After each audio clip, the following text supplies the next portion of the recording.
last game that Hawk has to win to even think of a reverse sweep. It's Echo back in the driver's seat, blue side. Team Hawk answering back. There goes the Kaja, the Glue, and the Joy with the first pick, Eve, while it's Team Hawk batting out the carry, the 1-1, and the Grok. What's a solid swing back? 2 picks to fight that Eve. I mean, right now, Joy is being banned away, Glue is being banned away, Carry 1-1, all these characters are banned away. I mean, are they considering, I was about to say Grok, and Grok is banned away too, you know, just when I look at this entire draft. So, are they considering Fanny or something like Valentina to copy Eve's ultimate? Because yeah, you have Eve zoning with the real world manipulation, but you have, if you have Valentina, you can copy that. You can also take all the Claude for the counter and a Chow, the pick for ban. 2 dive heroes, right? The Cho and the Claude. You mentioned the Valentina, but I personally am thinking more about the Farsa. Remember game 1, how was Echo able to beat the Eve from the side of Team Hawk? It was by picking up a Farsa, but now Echo has 2 members that can also dive, provide that backline threat that they need, and maybe just counter the Farsa before it's even picked up. The Farsa is still available though. True. But also, this is an early Harith. I think the earliest Harith we've ever seen in M4. At M4. Oh, this might be one of those very hyper carry Granger jungle kind of situation. Where you just pick a fast jungler so that you can snowball on through. Again, the term snowball to describe lineups has come up like, what, 3 or 4 times in this series alone.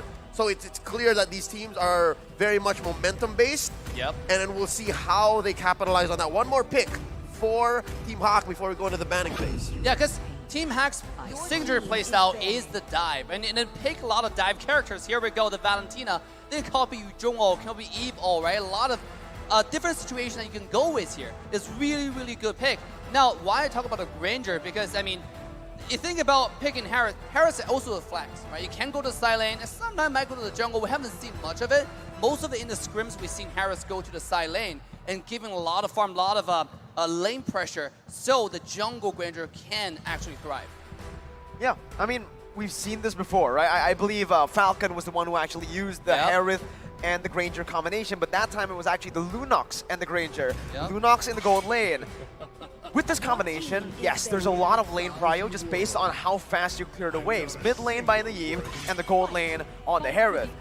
With this composition too, you still need that physical damage, and hey, Granger works, right? So I'm looking at it too. I'm thinking about the Granger, but the Martis is going to be banned out by Team Hawk. You're also seeing the Hilda ban, which again is setting up for that just vulnerable jungler, but can be the Granger. Yeah, no, you respect the Min, right? You respect Min. The Min. The way that he plays. But now that we've been talking about the Granger so much, the one big danger that he has is if the peel for Team Hawk melts quickly, the whole dive versus dive situation just crumbles for them if they have a Granger jungle. Because you're still a marksman. You have to still consider yourself as a marksman and protect yourself. Now going into the picks after the cool friend, the Hayabusa get banned, is the Granger still looking good? I think it is. I think it is. I mean, like, all the diver banned. The thing about it is, Chow most likely is use it as a support, as a roam position, right? Banning the Hilda is just like, okay, it might be a flex, but we don't care. We don't want any pressure into the jungle at all. So this is giving you a strong signal at this point. We don't want any dive, we don't want any assassin. We want the hyper carry in the jungle. Now, which one are they going to go with? YSS, Roger, all those characters are kind of falling off in early game damage now. But Granger, if you scale into the late game, it can actually one-shot any character from the side of Team Hawk. Yep, that's what I was going to say. Like, for Echo here specifically, right? Yeah. I think I just got on the same page as you guys. Yep. Maybe Echo, maybe Carl Teasy, right? But with a Ling on the other end, can it go fast enough? I mean, it's because right now, if Echo just goes for the Granger, right, you are going to be very vulnerable to the dive that Ling and Cho have. Thing is, though, you're not the sole damage dealer. If you do get targeted, you still have that Zaman Force on the Harith, you still have the Eve, and no Granger. It's the Yi Sun Shin from Carl Teasy. First time at M4. My goodness. It's a debut. It's a debut alongside the Ruby. So wow. I'm guessing that's the roamer. Ruby in the hands of Yaoi. Oh, Yi Sun Shin, we mentioned how possibly he could be on the decline, but he did get a little buff in the last patch. And also, I want to say something about the YSS. This character, the reason why it's not as good as hybrid character compared to Granger is because the meta is heavily focused on tank. But if you look at Team Hawk, there were squishy characters, right? Yeah, Chao might be a little bit tankier, but Valentina, Claude, especially when Claude jumps onto the YSS, he might just jump into his own demise. Yeah, and also, he got a rework where in his passive, there is now a built-in movement speed, so he can help kite. Yep. Oh, man, I don't know, though. Personally, I've tried the Yusun Shin. I'm no Carl TZ, but it did not work, man. No damage. Even though I just scaled off to the late game, I got all of my items. Level 15. Again, no Carl TZ. I'm not a Carl TZ, but did no damage. Full disclaimer. Full disclaimer, I'm no Carl TZ. But were you also going against like 2 tanks on the other side? Yeah, I was up against a lot of dive. That's why I did nothing. I just can't dove on, but I did not have a Yaoi peel as well. So, Yaoi on the Ruby. Last pick, Phoveus. On paper, it looks amazing. I'm liking it because, again, you have a Yusun Shin with that passive you want to trigger, the Harith, Ruby. The Ruby. Yuzhong has a nice dash in there built into his kit. Yep. Is this trouble? I think it is. For Echo? Are they going to crumble under the demonic force? Well, the demonic force is going to be a massive weapon that they can use, but look at the crowd. This is a weapon that both teams can use. The support coming in by both Echo and Team Hawk as we get ourselves ready. Let's hear it once again. Tennis indoors, Anayan, for Team Hawk and for Echo in game number 4. As both sides now walking into the game, both teams are trying to get as much vision as they can. They both play really aggressive. Look at Min, looking for vision immediately. And by the way, that's a sexy Ruby skin right there. Yep, I wonder what it is. The Aspirant skin, released a month ago, and you just gotta grab it. I think the timer's running out on that. Go get it. Now, look at this aggressive move by Min. Checking in. Can he get trapped in by Yaoi and Sanji? Uh-oh, it's also a lane swap. Once again, the Malaysian swap here. As Min jumps in, is able to actually buy some time here, flickers out to safety. Wow, I mean, already really aggressive. It's Min. You know, yes, he's getting cornered by 3 people, but remember, it's Min, right? He's unkillable. When he roams around like that, and now he's getting so much vision, you know exactly where everybody is. You can see Ling is finding the invade, and that's the value Main brings on the table. Because you know where enemies are, majority of them, that gives Ling so much rotation options. Here we go. Uh-oh, that's going to be Min taking low. First blood over to Carl TZ. Gary's not level 4 just yet. Has to wait a bit, and Carl TZ so far is doing really good. Gary, though, finally gets level 4. Doesn't decide to commit. Carl TZ follows through with a Mountain Chakra, now revealing everyone on the map, too.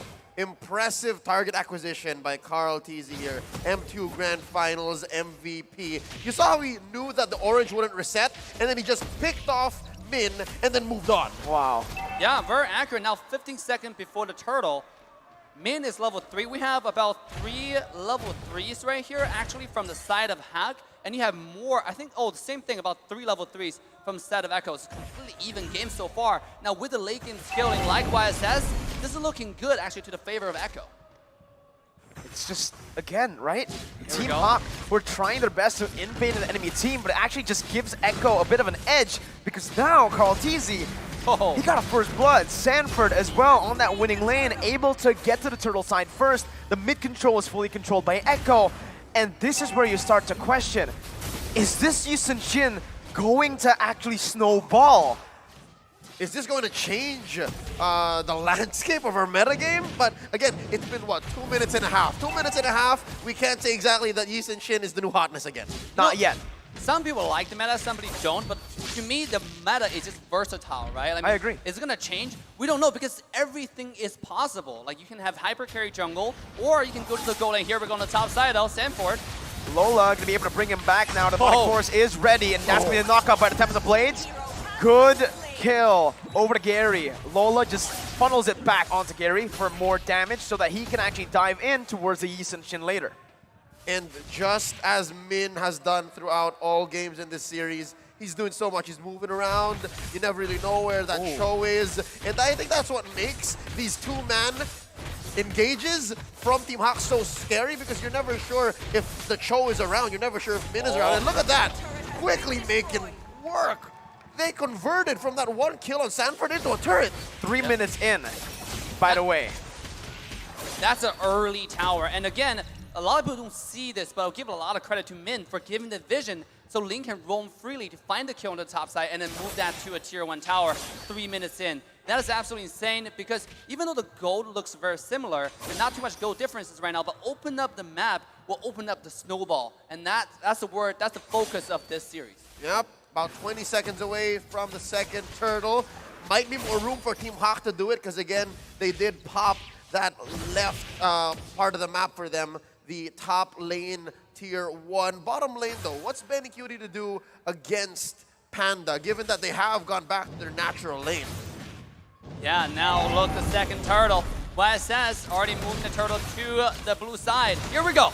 Min gonna be able to jump in now. Look at the Kundo and the way the dragon bring Yaoi back, but it's gonna be Sanford who finds a petrify onto 3. Gary gets a Tempest Blaze onto Yaoi, finds a kill. Sanford still on the back line, knocking man up, but Gary picks up the turtle and goes back in on the Carl TZ with a double kill now onto Sanji. He's looking for a triple. He dives in under the tier 2, but he's not gonna be able to find it. Sanford still hunting. Lola getting out. Gary dashing out of the wall, but Furious Dive follows it through. Gary's still gonna be able to actually get out Sanford. Now caught in a bad situation as he's 1 HP, and that's the kill picked up by Lola. The passive does its thing, and it gets a trade for Sanford, but that is value for Team Hawk.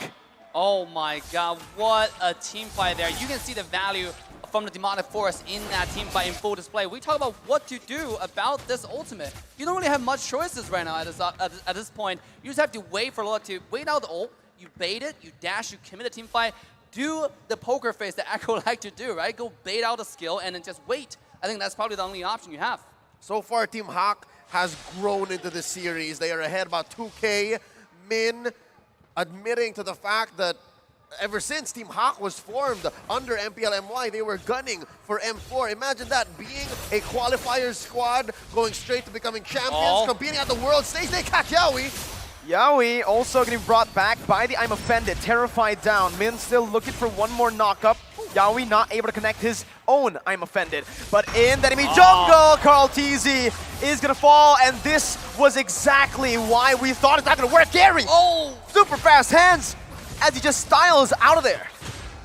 What a style there. I mean, just changing skills. And Karate is definitely falling off, right? You can feel like he doesn't have the damage or the survivability. If you don't have the support from Yaoi, it's going to be a problem. And here we go on the bottom side. You can see, thanks to the advantage they got from the jungle, they're able to push a bottom tier 1 tower. Oh, here comes the hook. Yaoi gets the I'm Offended. Panda still able to get out with the BMI. That's going to be the way the dragon popped in by Min, but it's going to be 2 members taken down. Make it 3. Someone else fell on the other side of the map.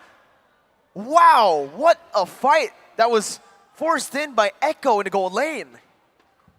Wow, I mean, they got the tower, but I think the overstayed. The Minute Wave could have just done the job for them, right? I mean, overstaying for 1 extra second would have to do so much for you. And that's exactly what Yaoi did. Took advantage of the situation and finally I'm Offended, and that changed the game. Given the outcome of that bottom lane siege from Team Hawk, could this be what Echo needed? Could this be that, set of kills that puts him back on the map? Because last we checked, and what was that, a minute or 2 ago, Hawk was just in control, right? What was that, almost 2K gold? Yeah. I'm wondering, because I'm seeing Benny Cutie, I have my eyes on the Storm. That Zaman Force is not quite lethal yet. Like, he has to spend so much time. They have to make sure that Team Hawk is where they need to be to get those attacks in, to get those spells in, that Synchro Fissure. And I'm guessing Echo needs to be on top maybe for a little longer. Yeah, I agree. They got to grow that lead. They gotta grow that lead, and they gotta start shutting down the gold laner, right? Because right now they're doing a great job at shutting down Carl TZ, but Benny, okay? Right now he's not a threat. He's been scaling though. He's been farming pretty well as a lane that's been, as a laner that has his turret taken down already. He's 2-0. He's farming pretty well. If he gets to those item power spikes, it might be just a turnaround for Echo. But at this point, you gotta think, like, Ling is 4-0-1. It's even a bigger threat. Thinking about YSS is only skilling off. It's obviously gonna get more damage as we go. But, I mean, Ling is still going to one-shot him going to the late game, especially with Phoveus as a threat at the same time. Like, where are you going to dash? Yep. Given that 3-man sweep from Echo, the Filipino crowd has gone and made up their own cipher, a little dance circle out in the stands. But as we speak, Team Hawk back into their dominating ways here in game number 4. 6 minutes in, no turtles so far after that first one for Echo. So I can only imagine what Carl TZ is feeling. Is this the Yushin Shin you were talking about, Mirko? Yeah, I mean, again, based on my experience, I've played like 5 games on the Yushin Shin. The new Yushin Shin. Yeah, the new Yushin Shin in this patch, right? And even when I get the late game, even when I get a few kills early on, I just don't deal as much damage as you would normally do.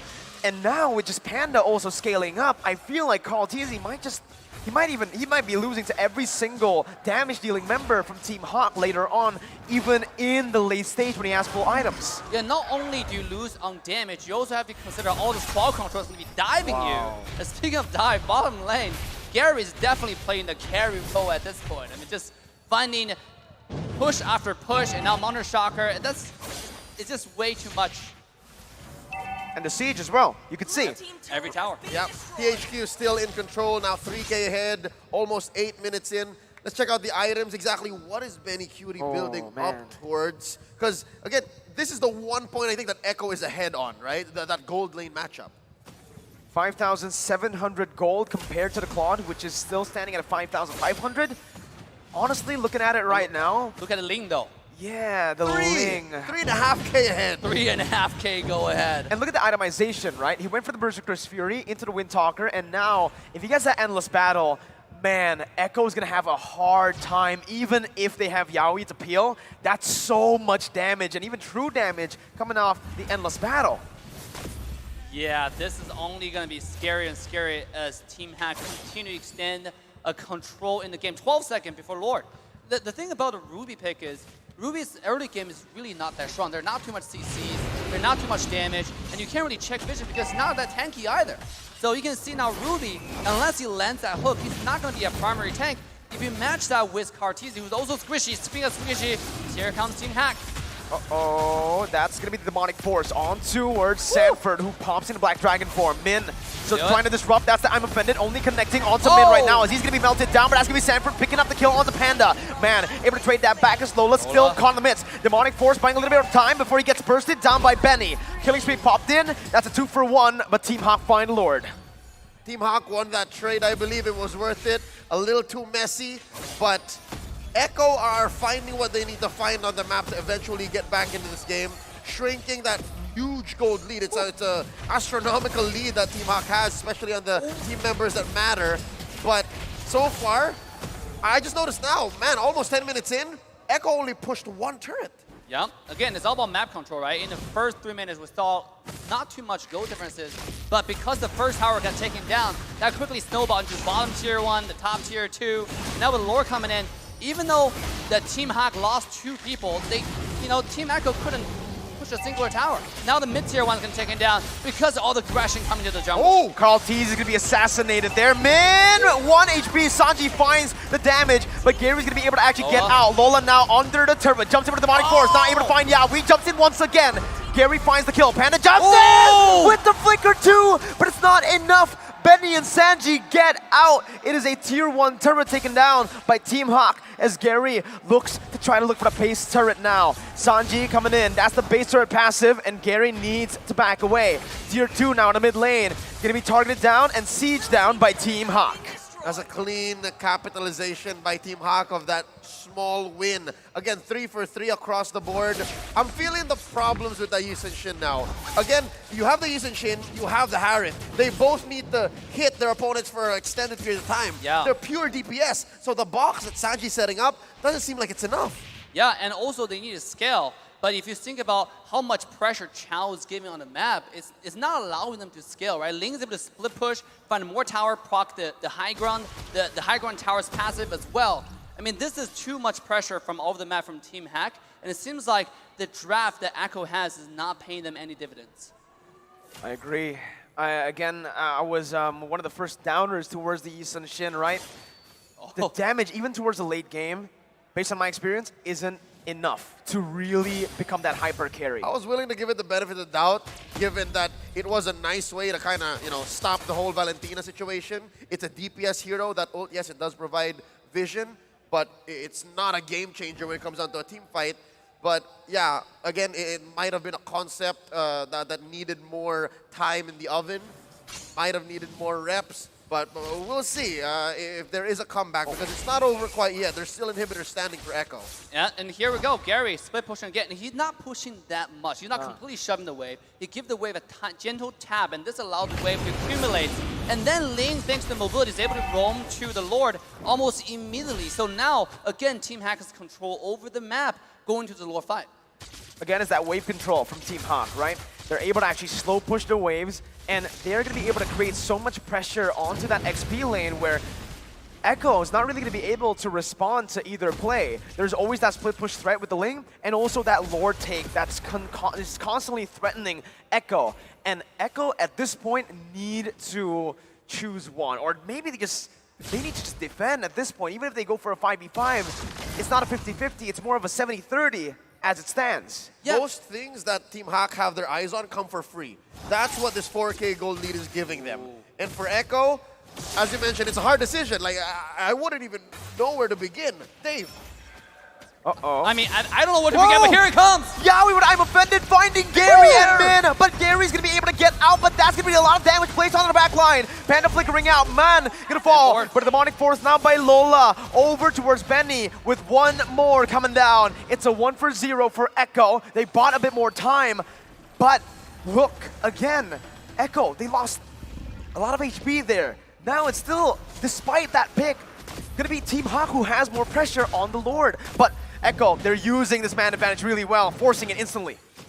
Speaking of when you don't know what to do, it's the decision making. Like, how decisive can you be? How fast can you make your decision and execute on it? That's gonna make the difference, right? You saw Yowie jumped in with the hook, and that made a whole lot of difference. But that difference is quickly minimized as Hack's now making a move on the Lord again. 4v5, it's gonna be the retreat battle. Gary wins it! Carlteasy gonna be kicked down, locked up by Minus. Panda jumps in with Blazing Duet to the back line. Benny, now in the midst of it all, jumping back and forth, getting a kill, getting shut down though by the likes of Panda. Min still surviving, his stats gonna be Sanford running away. The Furious died by Man, as that's gonna be enough to lock him down. 4-for-1, Team Hawk on a run now to equalize in Game 4. Oh no, this looks familiar. It's just one defender left. Yowie's gonna take about 5 or 6 seconds before he can come to help defend. Sanji puts up the ult. Will Lola fall? Nope. All right. No. I think Echo's still in this. Yep. Sanji still dishing out damage, poking them down. Mid lane base server gonna fall. BMI popped in back. Yowie very close to getting that I'm offended. But like you mentioned, Leo, not enough just yet. Team Hawk back away. Now, if the Lord come close for the charge, that's another free High Ground Tower. And remember, all at the same time, bottom wave is slowly accumulating towards the high ground of Team Echo. Team Hawk, all they have to do is push this Lord in. Can they do it? Benny QT finds a massive pick, and that's 2 on the board. Benny is 8-1. He is single-handedly stopping the end from Team Hawk. Is this the key to victory? At this point, it's all on Benny. Can you find the crucial kills onto Panda, onto Gary, because only him has the damage to do it. Carlteasy is still not there yet. He's level 15. This is a miracle. This is your situation. Can you find the damage? Now, the good thing about YSS is also the ultimate. The Mountain Shower gives you so much vision, which allows you to know, okay, is the Ling split pushing? How do we answer this? That's the benefit of YSS. And here comes a dive. Time for the blades. But that's Yowie! Yowie to perfection! Yowie with an absolutely insane I'm offended to catch Gary.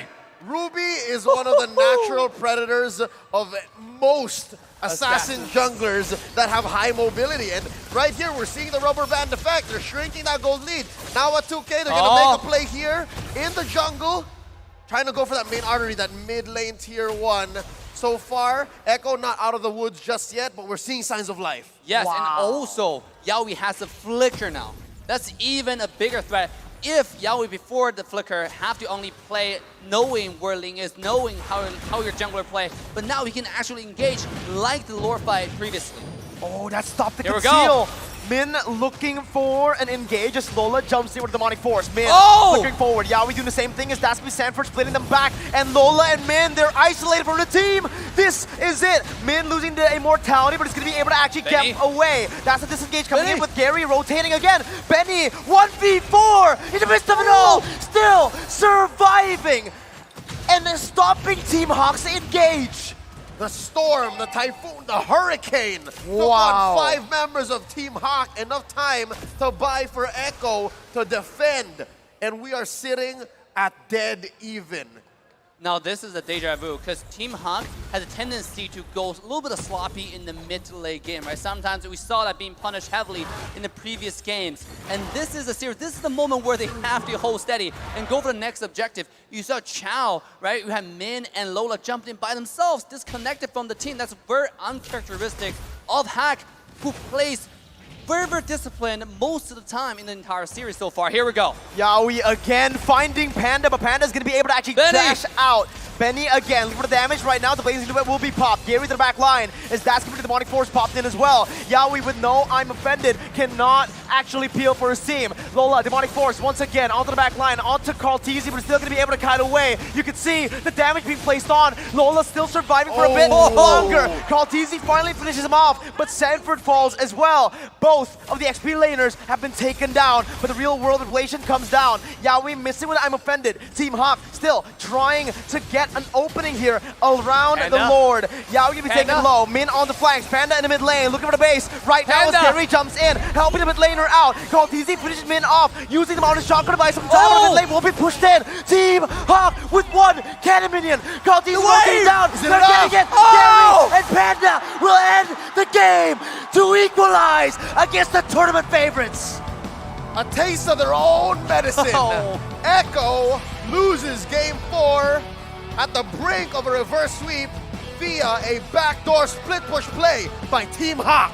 Oh my god, what a play. The Echo style onto their own base. That is insane. Now, when we saw the Panda go in there, Eve responded, but Eve alone is not enough because Hawk has a lane. They had the tools.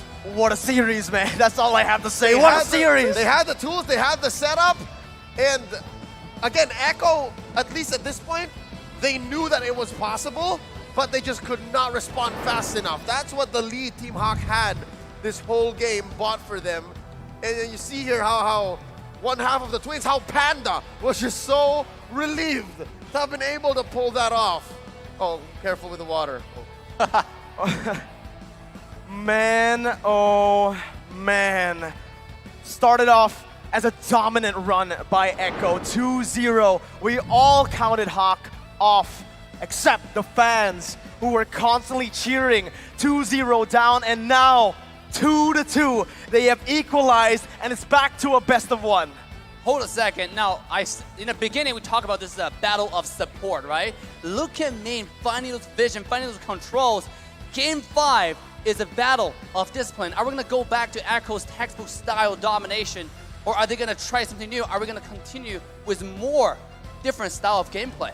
I don't want to jump the gun and have the analysts have put words in their mouth, but something tells me they might have something to say about that Yisun Shin, about how Echo kind of played around the fact that there was a Valentina on the other side, and then they, you know, essentially pulled off what they did in game 3. It may have been the same case of them having learnings from that game prior and then trying to fix it now and being behind the curve. But then again, this is just Team Hawk learning as well so quickly. They are picking up, and they gave Echo a taste of their own medicine. I can't believe it. It was a split second decision that made them get this victory. Let's go ahead and throw it over to our analysts. It's Trex, Gideon, and Wolf. It's a best of 1. Fellas, what do you think?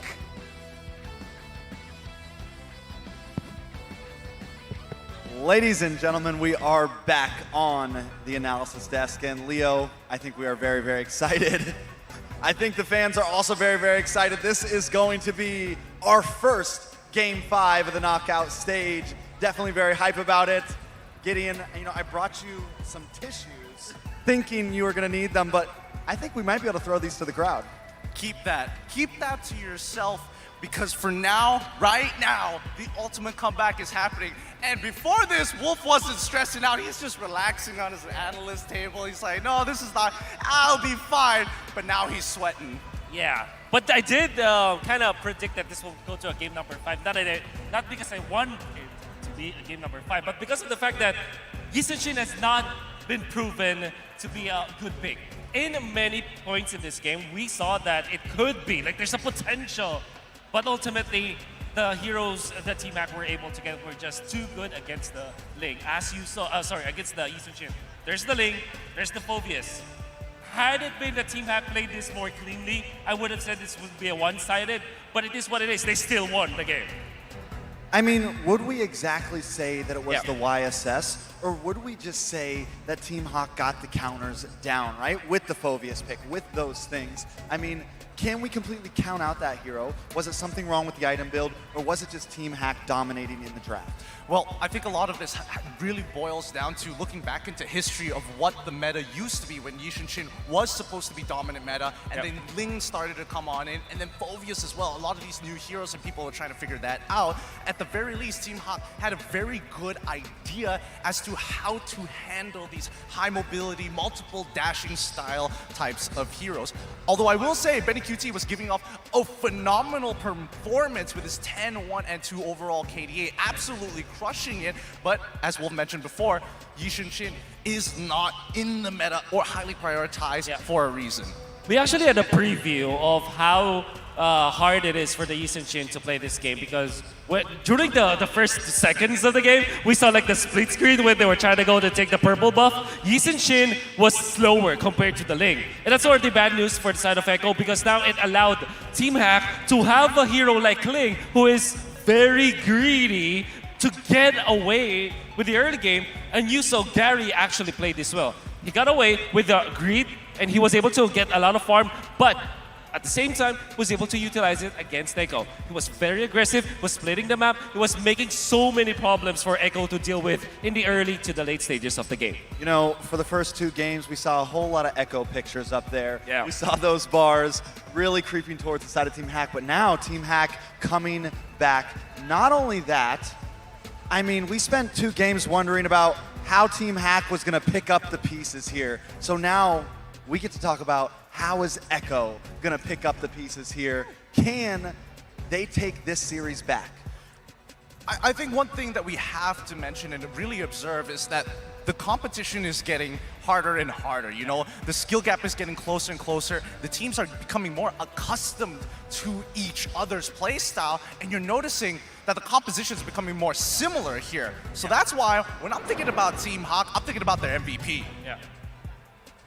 Taking a look at it, does look like it's going to be Gary. That is 2 MVPs in a row, Wolf. Yeah, you know, I have been spoiled watching like Kyrie and Carl TZ from the Philippines, but my goodness, Gary is amazing. He's proving his worth in the international scene. Here at the world stage, he is performing so well. Even in the games that Team Hack lost, he still performed so well. Can still remember the tie run all throughout the group stages, and even before M4 started. And now we're seeing Ling, and people have been hyping this up. I heard you guys from a Malaysian team. I mean, this is a treat to watch. The way that he dodged so many of the skill shots coming out from Echo, and the way that he managed to find the pressure across the map. You can see his influence literally everywhere. First 5 minutes is everywhere. He's amazing, man. You know, he's playing a different game, honestly. Most definitely. And back in the group stage, day 4, they asked a lot of us casters who we thought the MVP was that day. And I was the one guy who was like, Gary. Because right. I can see it, man. From then to now, he has definitely been a star on the team. So let's take a look at these highlights and see exactly what Gary's been doing.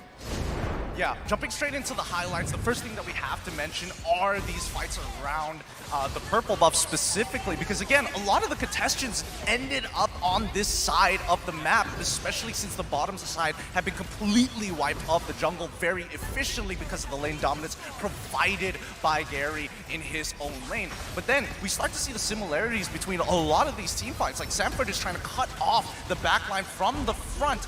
Yeah. And the only real difference is that Ling has the mobility to join with the Phobius to dive the enemy team. Anybody who is low is under threat of Ling. Yeah. And you can see between the two teams, when it comes to like their ultimate, the value of the integrity of their ultimates, you can see that Echo is quite more ultimate dependent as compared to the side of Team Hack. You saw that whenever the dragon form is down for the side of Echo, it's very difficult for them to fight during the team fights. Whereas they're looking at Team Hack, when the Tempest of Blades is already used, Gary